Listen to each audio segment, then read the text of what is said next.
औज़ु बिल्लाहि मिनश शैतानिर रजीम। बिस्मिल्लाहिर रहमानिर रहीम। क़द कानत लकुम उस्वतुन हसनतुन फ़ी इब्राहीम वल्लज़ीना मअहु। सदक़ल्लाहुल अज़ीम। मोहतरम हज़रात,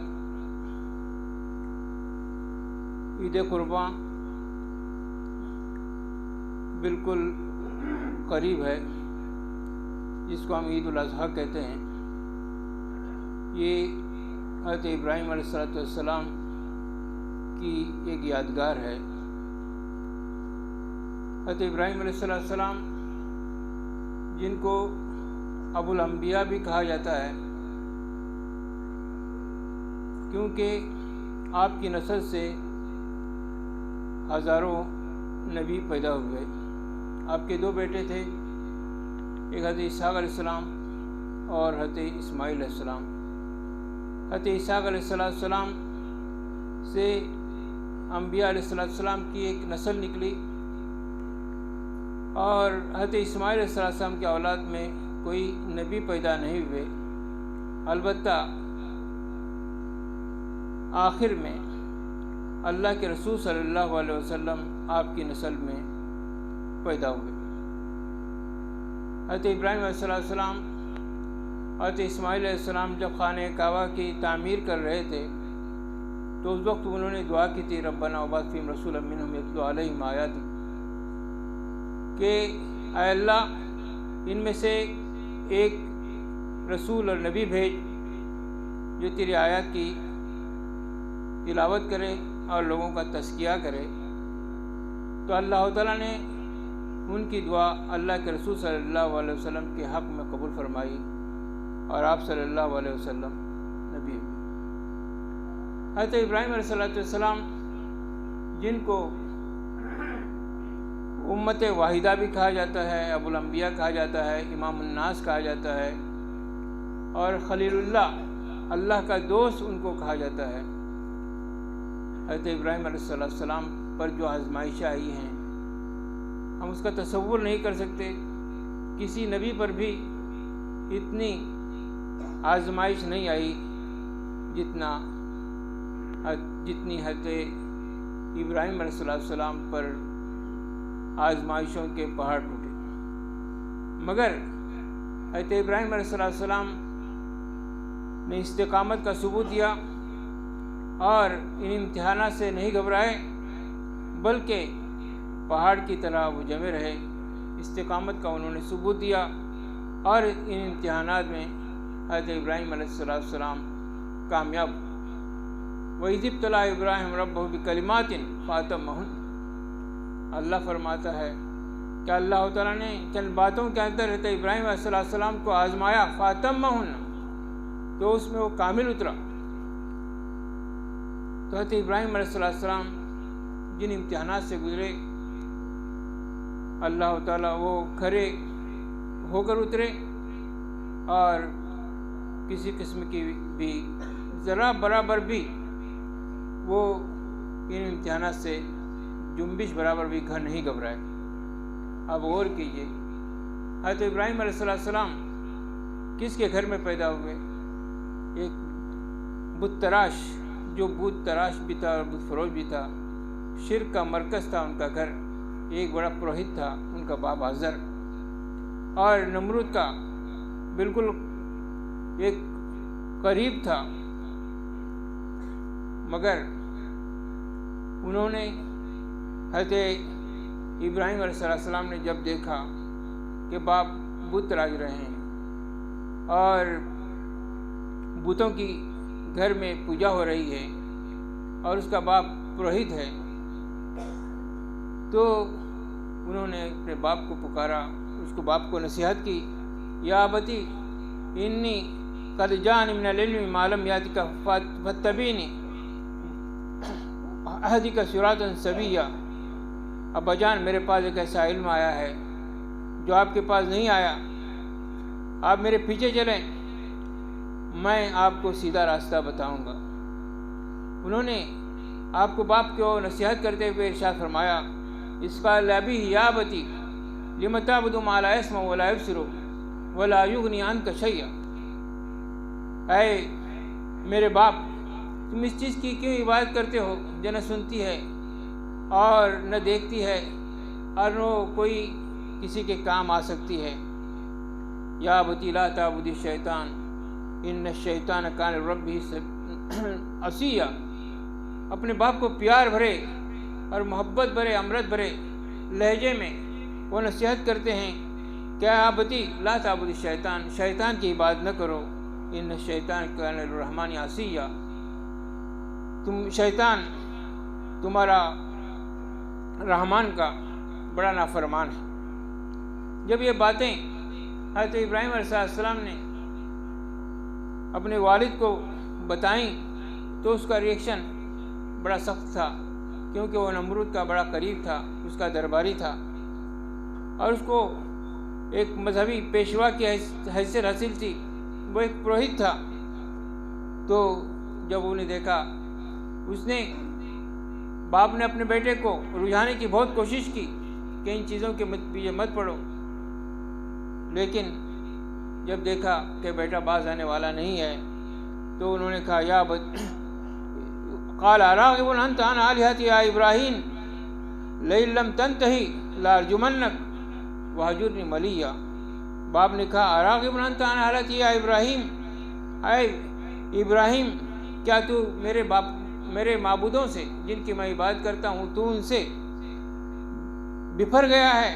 line lump तंतही, अगर तुम नहीं रुकोगे तो मैं तुमको पत्थर मार मार कर संसार कर दूंगा, वहजुरनी मलिया, और तू हमेशा मुझसे अलग हो जा। हज़रत इब्राहीम अलैहिस्सलाम ने कौम को भी नसीहत की, लोगों को भी बताया और लोगों को नसीहतें की जिनका कुरान मजीद में तफसील के साथ जिक्र किया है। और एक मौका ऐसा भी आया कि सब लोग पूजा पाठ की ईद के रोज़ अपने घरों से निकलकर बाहर चले गए थे। हज़रत इब्राहीम अलैहिस्सलाम को उनके वालिद ने बुलाया, मगर वो आमादा नहीं हुए और उन्हें कहा कि मेरी तबीयत साथ नहीं दे रही। तो फिर हज़रत इब्राहीम अलैहिस्सलाम ने जब देखा सब लोग गांव से बाहर चले गए हैं, तो उन्होंने बुतों को तोड़ डाला, उनके जो माबद था, तो उन बुतों का उनका जो इबादत का घर था, उन बुतों को उन्होंने तोड़ डाला, टुकड़े टुकड़े कर दिया और एक बड़े बुत को उन्होंने बाकी रखा। जब लोग आए और अपने माबूदों का जो है हशर देखा, अपने बुतों का जो हशर देखा, तो लोग सख्त परेशान हुए और उन्होंने कहा, किसकी हरकत है, किसने किया है। फिर लोगों ने आपस में जब बात की, हाँ एक आदमी यहाँ नौजवान रहता है जिसको इब्राहीम कहा जाता है, ज़रूर इसने ये हरकत की होगी। तो हज़रत इब्राहीम अलैहिस्सलाम को बुलाया गया। हज़रत इब्राहीम अलैहिस्सलाम ने कहा, मुझसे क्यों पूछते हो, तुम अपने बड़े बुत से पूछो, वो तुमको बताएगा। अगर वो बोलता है तो उन्होंने कहा, ये तो बोलता है न सुनता है। तो फिर उन्होंने कहा, तुम उसकी क्यों इबादत करते। ये मामला नमरूद के पास भी चला गया, नमरूद तक चला गया, वो आग बगोला हो गया और फिर उनसे बहस व मुबाहिसा किया। उन्होंने नमरूद ने हज़रत इब्राहीम अलैहिस्सलाम की बात का कोई जवाब नहीं दे सका। उसने एक सवाल किया, हज़रत इब्राहीम अलैहिस्सलाम ने कहा, अगर तू रब अपने आप को रब कहता है, अपने माबूद कहता है, तो एक काम कर, मेरा रब तो वो है जो सूरज को मशरिक से निकाल कर मगरिब में डुबो देता है। अगर तू रब है, तू खुदाई का दावा करता है, तो एक काम कर, मगरिब से सूरज को उठा ला, तुलू कर और मशरिक में डुबो दे। तो हैरान हो गया, उसके पास कोई जवाब नहीं बन पड़ा। तो फिर एक फैसला हुआ कि इनको आग के अंदर डाल दिया जाए। हज़रत इब्राहीम अलैहिस्सलाम इसके लिए भी तैयार हुए और उन्होंने कोई ज़रा बर भी लफ्ज़िश नहीं दिखाई। चुनांचे एक आग का बड़ा अलाव तैयार किया गया, हज़रत इब्राहीम अलैहिस्सलाम को उस आग के अंदर डाल दिया गया। तो अल्लाह कहता है, क़ुलना या नारु कूनी बरदम व सलामन अला इब्राहीम, हमने कहा, हमने निदा दी, आग तू ठंडी और सलामती बन जा हज़रत इब्राहीम अलैहिस्सलाम पर। चुनांचे वो आग गुले गुलजार बन गई, हज़रत इब्राहीम अलैहिस्सलाम को जला नहीं सकी। तो जिस तरह वक्त का जो फिरौन था, उसी तरह नमरूद भी अपने वक्त का एक बड़ा फिरौन था, और उसने हज़रत इब्राहीम अलैहिस्सलाम को अपने उनके वतन से निकाला। वो अपने भतीजे हज़रत लूत और अपनी बीवी के साथ वो निकले और शहरों करियों फिरते फिरते लोगों को अल्लाह की दीन की दावत देते हुए वहाँ से निकले। और फिर वो अपनी बीवी हज़रत हाजिरा को लेकर मक्के के बयाबान में, वहाँ पर कोई खसो खाशाक भी कोई चीज़ नहीं थी, कोई उनसियत और कोई ऐसी चीज़ नहीं थी जो कोई जानदार चीज़ वहाँ पर मौजूद हो। तो उस बयाबान सहरा के अंदर, लगभग रेगिस्तान के अंदर, अपने छोटे से बच्चे को जो उनके साथ था, वो पैदा हुआ था नवमौलूद बच्चा, उसको वहाँ पर छोड़ दिया और फिर वो वहाँ से जाने लगे। हाजिरा ने देखा कि इस लगभग सहरा के अंदर आप मुझको छोड़ कर जा रहे हैं, तो उन्होंने कोई जवाब नहीं दिया, पलट कर नहीं देखा कि मोहब्बत कहीं गालिब ना आ जाए। फिर उन्होंने पूछा, क्या यह अल्लाह का हुक्म है? उन्होंने कहा हज़रत इब्राहीम से, हाँ यह अल्लाह का हुक्म है। तो उन्होंने कहा, हज़रत हाजिरा अलैहिस्सलाम ने कहा, हस्बी अल्लाह व निअमल वकील, अल्लाह मेरे लिए काफ़ी है और बेहतरीन वो मदद कारसाज है, मदद करने वाला है। गौर कीजिए, हज़रत इब्राहीम अलैहिस्सलाम हज़रत इस्माइल अलैहिस्सलाम को छोड़कर अब बीवी को, और वो भी जो बच्चा था 86 साल की उम्र में हज़रत इब्राहीम अलैहिस्सलाम को दुआ के नतीजे में पैदा हुआ था। रब्बी हबली मिनस सालिहीन फबश्शरनाहु बिग़ुलामिन हलीम। उन्होंने दुआ की थी कि रब्बे करीम मुझे कोई साले औलाद नसीब फरमा। हर आदमी को ये दुआ करनी चाहिए कि मुझे साले औलाद दे। तो उन्होंने जो दुआ की, अल्लाह ने उनकी दुआ कबूल की, और 86 साल की उम्र में जब औरत बांझ हो जाती है, अल्लाह ताला ने एक मौजज़े के तौर पर उनको बच्चा पैदा किया, और वो बच्चे को छोड़ कर तनहा छोड़ कर चले गए। और वो वाक़या भी याद रखिए, क्या था, हाजिरा अलैहिस्सलाम परेशान थी जब मशकीज़े का पानी ख़त्म हो गया, खुराक ख़त्म हो गई, और वो दौड़ने लगी सफ़ा और मरवा की तरफ पानी तलाश करने के लिए। बच्चा प्यास से तड़प रहा था। साथ उन्होंने चक्कर लगाए सफ़ा के और मरवा के। जो आज भी हम लोग हज में जाते हैं, उम्रा करते हैं, तो सफ़ा और मरवा को चक्कर लगाना गोया कि एक हज के अरकान में से है।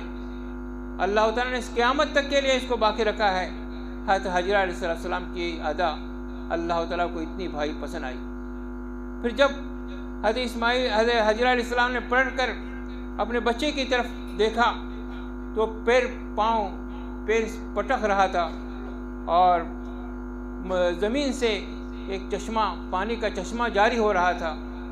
हज़रत हाजिरा अलैहिस्सलाम ने उस पानी को लिया और अपने बच्चे को पिलाया। पानी बढ़ रहा था, तो फिर उन्होंने कहा, ज़मज़म ज़मज़म, ऐ पानी रुक जा रुक जा। आज भी हम देखते हैं, कहते अल्लाह को उनकी अदा इतनी पसंद आई कि ज़मज़म का कुआं आज भी हमारे पास मौजूद है। दुनिया में लाखों करोड़ों अरबों गैलन पानी वहाँ से लोग लेकर जाते हैं, और उसमें ज़र्रा बराबर की कमी नहीं होती है। अल्लाह ताला ने उस चीज़ को भी आज भी हमारे लिए बाकी रखा है। लोगों को इबरत के लिए यही काफ़ी है कि अल्लाह ताला आज भी उस निशानी को आज बाकी रखा है।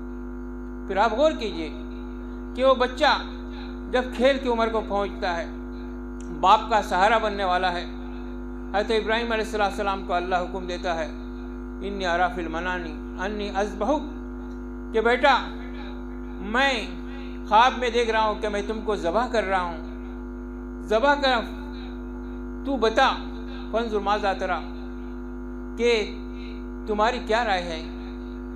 बाप बेटे से राय ले रहे हैं, राय पूछ रहे हैं। उनको मालूम है कि उन्होंने जिस तरह अपने बेटी की तरबियत की थी। अब बेटा क्या बोलता है, काल या अबत फाल मा तुम, ऐ बजान तुम वो कर गुजरिए जिसका तुम्हारा रब तुमको हुक्म दे रहा है, तुम मुझे साबिरीन में से पाओगे। और फिर वो मंजर भी याद कीजिए, हज़रत इब्राहीम अलैहिस्सलाम अपने बेटे को ज़बह करने के लिए जा रहे हैं। जब जमरे अकबा की तरफ पहुंचते हैं तो शैतान उनको भड़काने की कोशिश करता है, तो पत्थर मारते हैं। आज भी वो 7 कंकरियाँ जो मारी जाती हैं। फिर जमरे उस्ता में पहुंचते हैं, वहाँ भी शैतान भड़काने की कोशिश करता है, मगर वो वहाँ से वो गोया के धंस जाता है। फिर जमरे उला में भी 7 कंकरियाँ मारी जाती हैं, वहाँ भी वो नामुराद हो जाता है और वो बहकते नहीं हैं। फिर फलम्मा अस्लमा वतल्लहुल जबीन, जब दोनों ने अपने आप को खुदा के हवाले कर दिया और ज़मीन के बल वो लेट गए, या उनको गिरा दिया गया। वनादैनाहु या इब्राहिम, और उन्हें छुरी लेकर अपने बेटे को ज़बह करने की कोशिश की। आंखों पर पट्टी थी। जब वो अपनी छुरी निकाली और वो देखा कि मैंने बेटे को ज़बह कर दिया है, तो उन्होंने देखा कि बेटे की जगह पर एक मेंढा है जो ज़बह होकर है। हज़रत जिब्रील अलैहिस्सलाम वहाँ पर मौजूद हैं और उनका बेटा इस्माइल मुस्कुरा रहा है। अब गौर कीजिए, तो अल्लाह ताला ने उनका इम्तिहान लिया, और ये इतना अजीम इम्तिहान था कि इससे बढ़कर और कोई इम्तिहान नहीं हो सकता। मगर हज़रत इब्राहीम अलैहिस्सलाम इस पर भी कामयाब उतरे, पूरे उतरे। गौर कीजिए, जो कोई अपने बेटे पर छुरी फेर सकता हो, जो अपनी महबूब बेटे पर, जो 86 साल की उम्र में जो उन्होंने अल्लाह से तलब किया था, एक बुढ़ापे का सहारा था और उस वक्त अकलौता बेटा था, जो अपने बेटे की गर्दन पर छुरी कर सकता हो, तो जाहिर बात है कि अल्लाह ताला के लिए गोए फना हो जाता है, अल्लाह की हर बात को मानने के लिए तैयार होता है। इन्न सलाहत इब्राहीम अलैहिस्सलाम कहते हैं, इन्न सलाती व नुसुकी व महयाया व ममाती लिल्लाहि रब्बिल आलमीन, यकीनन मेरी नमाज और मेरी कुर्बानियाँ और मेरा जीना और मेरा मरना लिल्लाहि रब्बिल आलमीन, अल्लाह के लिए है जो तमाम जहानों का रब। तो हज़रत इब्राहीम अलैहिस्सलाम को अल्लाह ताला ने इस तरह आजमाया, मगर हज़रत इब्राहीम अलैहिस्सलाम इन तमाम आजमाइशों की भट्टी में कुंदन बनकर निकले और उन्होंने जरा बराबर भी कोई जुम्बिश और कोई पस्ती नहीं दिखाई। यह तो इब्राहीम अलैहिस्सलाम की ये जो कुर्बानी है, ये ईद उल अज़हा के मौके पर यह कुर्बानी हमें याद दिलाती है वो मंजर। हम लोग बड़े बड़े गाय की कुर्बानी करते हैं, बड़े बड़े जानवरों की कुर्बानी करते हैं। तसव्वुर कीजिए कि अगर अल्लाह ताला हमें अपने बेटों की कुर्बानी करने देता तो हमारा क्या हश्र होता। आप लोग मज़ा लेते हैं, बड़े बड़े जानवरों की कुर्बानी करते हैं। अल्लाह फरमाता है, लन यनालल्लाह लुहुमुहा वला दिमाउहा वलाकिन यनालुहु तक़वा मिनकुम। अल्लाह ताला को हरगिज़ कुर्बानी के जानवरों का गोश्त नहीं पहुँचता है, उसका खून नहीं पहुँचता है, चाहे छोटा हो या बड़ा, जो कोई चीज़ पहुँचती है, वलाकिन यनालुहु तक़वा मिनकुम, अल्लाह को जो चीज़ पहुँचती है वो तक़वा पहुँचती है। तो मोहतरम हज़रात, हमको ये मंजर हमेशा अपने जहन में याद रखनी चाहिए और हमें इसके लिए, अल्लाह के दीन के लिए हमेशा कुर्बान होने के लिए तैयार होना चाहिए। वल्लज़ी अरसल रसूलहु बिल हुदा व दीनिल हक़ लियुज़हिरहु अला दीनि कुल्लिहि वलौ करिहल मुश्रिकून। उसने अपने नबी को दीन देकर भेजा है ताकि वो दीन तमाम अदयान पर गालिब कर दिया जाए। वलौ करिहल मुश्रिकून, चाहे मुश्रिकून को कितना ही नागवार, ये दीन गालिब होने के लिए आया है, ये दीन मगलूब होने के लिए नहीं आया है। इसके लिए हमें अपनी पूरी कुव्वत और ताकत लगानी चाहिए। जो कुछ हमसे हो सकता है उसके लिए हमको तैयार रहना चाहिए, हर वक्त तैयार रहना चाहिए।